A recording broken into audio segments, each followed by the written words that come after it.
No need to shout my name, to repeat the call in this house where, when anything warm boils, tears stream miraculously down insides of windows, before which I stand, obediently, stiff as was taught, look beyond him through the lace living room curtains that hang in eternal dim and damp submission. He's drunk. Repeats phrases from older monologues. I drop my chin. Mumble how I must peel the potatoes before Mother gets home. Excuse myself. Want to scream, to run away from his ranting, his awful need. As always, he reads my mind, damns the spuds to hell, orders me to sit down now, prepares to retaliate, clenches a fist, crunches a tear down his face, jabs my aura with a cigarette, me loverly jaw-haunter who lazes and slops around, will not do as she's told. In the window behind him, foggy skies fall like silk parachutes to be pierced on church spires. I think don't scrape heaven, they puncture it. I also think of my mother, how she prays for him, wants me to too. I think of anything but his words that claim me, disown me, praise me, curse me. Then it's over. And everything glass is weeping except me. I'm not allowed, sissified, bawling, like the pot of ham and cabbage that boils away, as I set the table quietly, alert and listening. Monday night boxing is announced on television. Tonight he'll eat dinner in there on a TV tray. It's really over. The bloodletting is at last over, and this time I feel less than last time, except for the sting of duty and perhaps relief that there are nothing more than potatoes waiting to be peeled.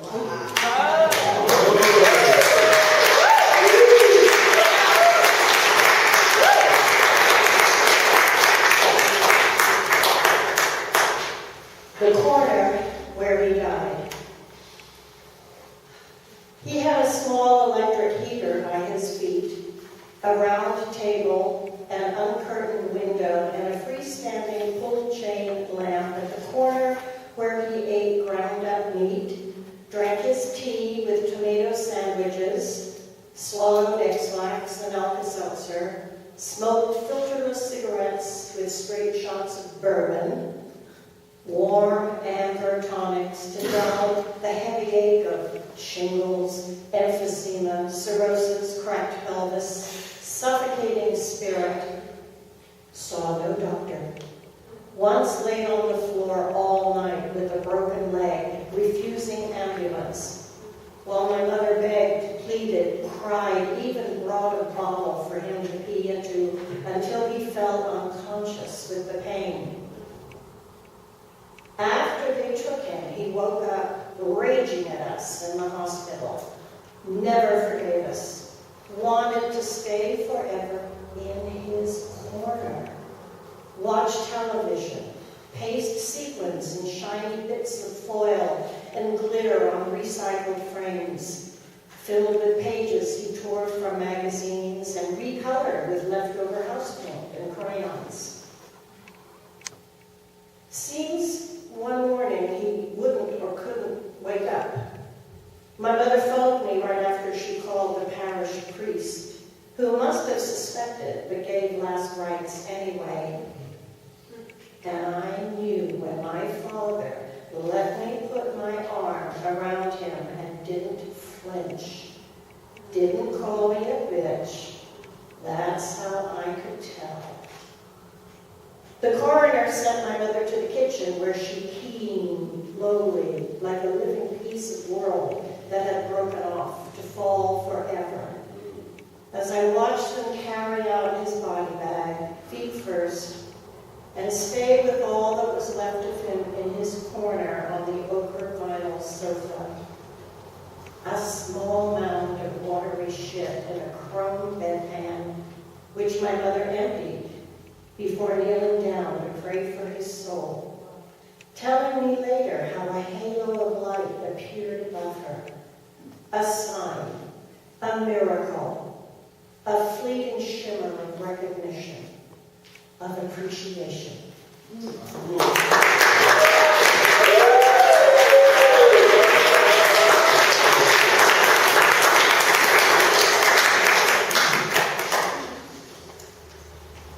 The driver's earthquake, dedicated to Anamafi Moala Kawashia, who was born in 1966 and died in the Loma Prieta earthquake on the Bay Bridge in 1989.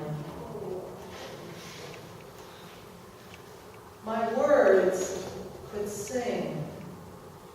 Pretend my words survive the quake, live past October, promises to keep or break.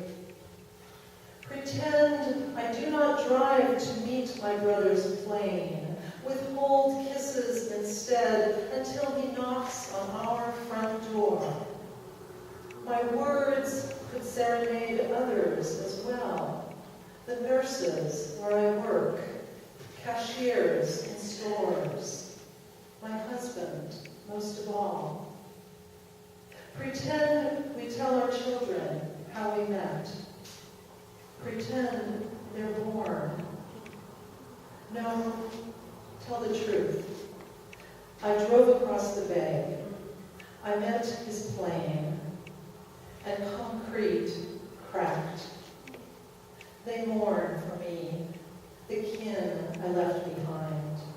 They say my name, Anna. Remember how I spoke and sang soprano, how a bridge in autumn broke.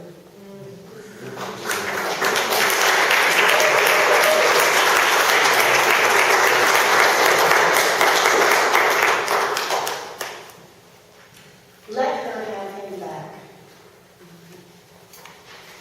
In the National Cemetery, she talks about her dead husband, the veteran, my father, as though he's been distinguished, canonized, as if death has resurrected him from his post-war, pub-fed, distended stupor as a benign, magnanimous demigod. I could scowl, interrupt, bring up my memories of him passed out on the sofa, falling into birthday cakes, Christmas trees, the curses and fists of his hangovers. But I don't. Instead, I nod at pools of morning beginning to glitter in the grass. What do I know of her capacity for love of him? Or even my capacity of love for her? Let her be. Let her have him back. Movie star roguish, dashing soldier, freshly shaved, combed. The spring sun backlights her silver hair, orthopedic shoes, aluminum walking stick. In this field of white headstones, she looks like a statue of a tired, awkward angel, beatifically smiling, her mute thank you at my silent, self-imposed sadness.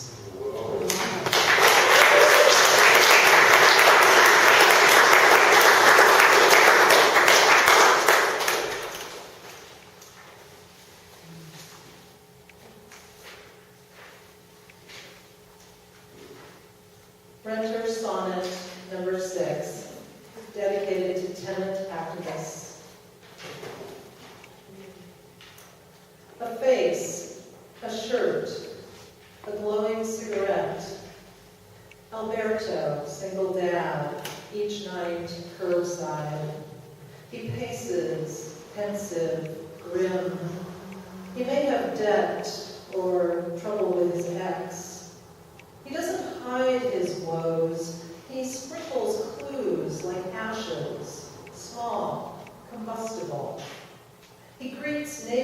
I wrote, "Another day in paradise," is all he says. His irony in dark, thick coat, no hood or sleeves or warmth. Does it protect a man? It may, for now. He pulls it tight and squashes butts beneath his shoe, collects them, banished into compost bin, polite. We share a roof, faucets that drip, and brief salutes at 10 p.m. I smell his grief.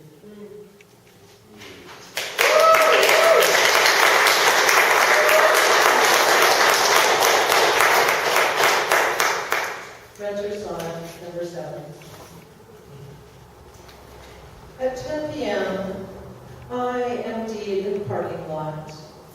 Praise fog, lone owl, stow briefcase, Shakespeare, pile those earnest midterm essays you have not read yet. Hear wipers squeaking, drive. Meanwhile, your neighbors exercise, shampoo their hair, or sing their kids to sleep, or rage at God, or scan porn sites, etc. Night air consoles you, most of you, uncertain, flawed, at home or changing lanes, resolving to clean litter box, do dreaded laundry in the morning, sheets, towels, rugs. If nothing's new under the sun or moon, drive, breathe, begin to mourn again, dear renter, freshly laundered loss, a key, wet matches, yoga pants, petite.